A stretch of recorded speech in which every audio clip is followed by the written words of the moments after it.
親戚が餅つきしてる光景を撮影してみた。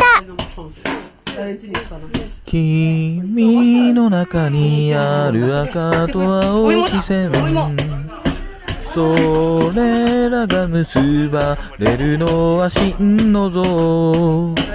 風の中でも負けないような声でもち弁をかまどで炊いてます。届ける言葉を今は育ててる。なんで泣いてるのと聞かれ答えれる。涙なんかじゃ僕らで会えたことの意味にはよかったらフォローお願いします。追いつかない